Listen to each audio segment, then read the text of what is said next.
If you have ever looked at the spec sheet of a modern European truck and then compared it to an American one, you probably did a double take. European trucks are pushing 700, 750, even 770 horsepower out of the factory. And American trucks, most of them sit comfortably between 400 to 500 horsepower. So what is going on here? Why is Europe, a continent famous for strict regulations, narrow roads, and speed limiters, producing the most powerful production trucks on the planet? The answer is not what most people expect. Hi, my name is Jeremy and this is Trucks United, where we break down the trucking world, explain the engineering, and uncover the real reasons behind the decisions that shape heavy transport across the globe. So buckle up, because this one is genuinely fascinating. The basic numbers, what we are actually talking about. Let us just lay out the numbers first, so we are all on the same page.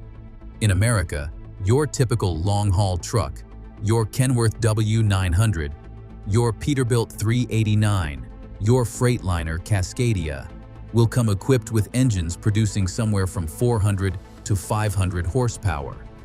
Some operators specify their trucks a little higher, sure, but anything pushing 600 horsepower on an American highway is the exception, not the rule.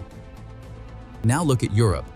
Scania offers a V8 engine producing 770 horsepower.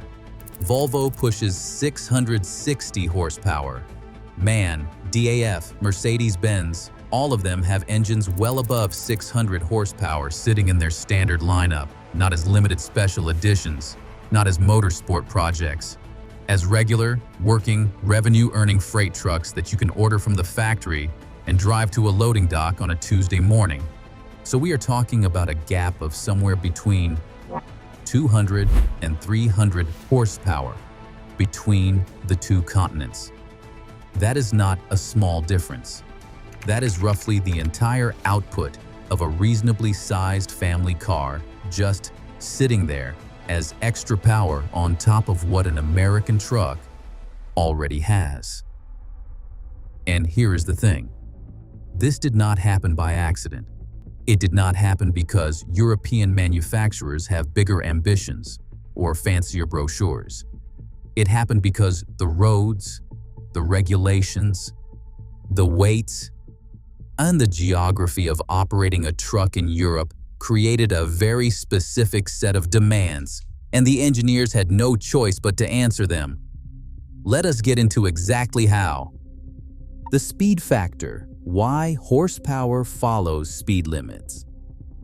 Now here is where it gets a little counterintuitive, and I want you to stay with me because this is probably the most important piece of the puzzle. You already know that European trucks are speed limited to 90 kilometers per hour, which is about 56 miles per hour. So your first instinct might be to think, well, if they are driving slower, why do they need more power? That logic sounds reasonable. It is also completely wrong. Here is the thing about horsepower. Horsepower is not just about top speed. Horsepower is about maintaining speed under load. And this is where Europe's geography and regulations create a very specific demand. European trucks are hauling at or very close to their maximum legal weight almost constantly. They do this on roads that go up and over mountain passes in the Alps, the Pyrenees, the Apennines, and through Scandinavia. They do this in weather ranging from freezing ice to summer heat. And they are expected to maintain their cruising speed through all of it. When a fully loaded European truck hits a long climb in the Swiss Alps at maximum gross weight, the driver cannot just back off the speed limit and crawl up the hill. There are schedules to keep, delivery windows to hit, and following traffic to consider. Maintaining that 90 kilometers per hour cruise speed on a steep gradient with a full load demands an enormous amount of torque and horsepower. Think of it this way. It is not that European trucks go faster. It is that they need to maintain their speed no matter what the road throws at them. And the only way to guarantee that is to put a very powerful engine under the cab. Which brings us to the next point. The weight game. Gross combination weights.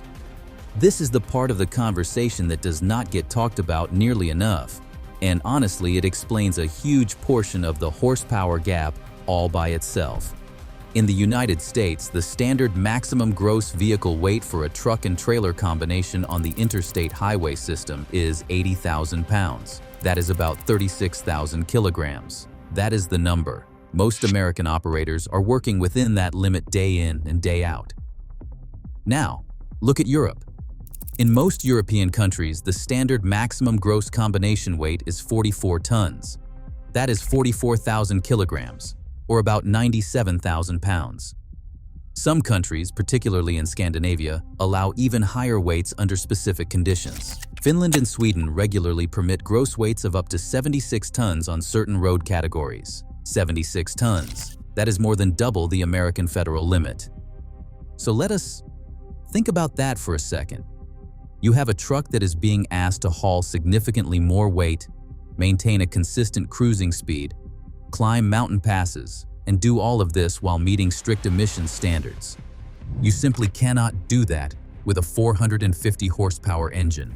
The physics will not allow it. You need power, lots of it. And here is an interesting side note, because the weights are higher in Europe. The braking systems, the suspension, the entire drivetrain has to be engineered to a completely different standard as well. More power is not just a luxury in this situation. It is a genuine engineering requirement. The terrain problem. Mountains versus flatlands. Let us talk geography for a moment, because this is a factor that is easy to overlook when you are just looking at spec sheets on a screen. A significant portion of American long-haul trucking happens on the interstate highway system. And if you have ever driven across the middle of America, in states like Kansas, Nebraska, Oklahoma, and Texas, you will know that the word flat does not even begin to cover it. I once drove through Kansas, and I am pretty sure the road was so straight I could see next Tuesday. In fact, I think I saw Wednesday too. The terrain is gentle, the grades are manageable, and the entire interstate infrastructure was quite literally designed around the long-haul truck and its operating needs. Wide lanes, generous curves, gradual elevation changes. It is about as friendly an environment as a truck driver could ask for. European roads are a completely different story. Yes, there are motorways and long flat stretches, particularly through the Netherlands, northern Germany, and parts of France. But the continent is crisscrossed with serious mountain ranges that cannot be avoided if you are moving freight between major economic regions. A truck running freight from Spain to Germany will cross the Pyrenees. A truck going from Italy to Austria or Germany will climb through alpine passes where gradients are steep and the weather can turn on you in a matter of minutes. Scandinavian routes regularly involve long climbs in winter conditions that would be considered genuinely extreme by almost any standard. And this is not occasional. This is weekly. This is the regular working life of a European long-haul driver. Gradient matters enormously to a truck engine. A fully loaded truck climbing a 6 or 7% grade for several continuous kilometers is working incredibly hard. The engine is not cruising. It is fighting. Every percentage point of gradient adds to the load, and that load has to come from somewhere, and that somewhere is horsepower and torque. Do that climb repeatedly, every week, over a career of long-haul driving, and you begin to understand very quickly why European manufacturers do not treat high horsepower as a marketing exercise or a number to put on a brochure. It is a practical, necessary tool that drivers rely on just to do their job and keep their schedule.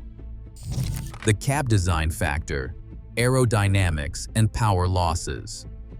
Here is something that is easy to forget when comparing European and American trucks. They are not just different in engine size, they are completely different shapes.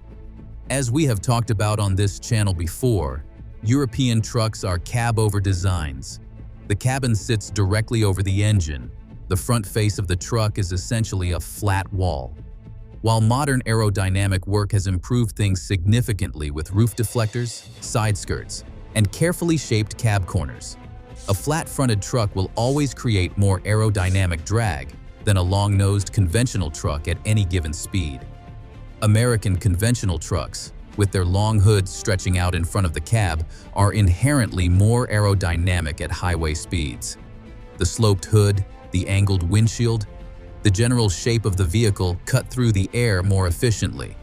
This means that at cruising speed, the American conventional truck is losing less power to aerodynamic drag than its European counterpart. Now add that drag penalty on top of the higher gross weights and the mountain terrain we just talked about, and the case for higher horsepower in European trucks becomes even stronger. European manufacturers are fighting against aerodynamic disadvantage, higher loads, and challenging terrain all at the same time. More horsepower is how they solve that equation. The American side. Why trucks in the United States do not need it. So now the logical question is, why have United States manufacturers not followed the same path? If more horsepower is better, why are American trucks still largely sitting in the 400 to 500 horsepower range? The answer is actually very sensible once you understand the operating environment. Trucks that do long-haul work in the United States spend the vast majority of their working lives on the interstate system.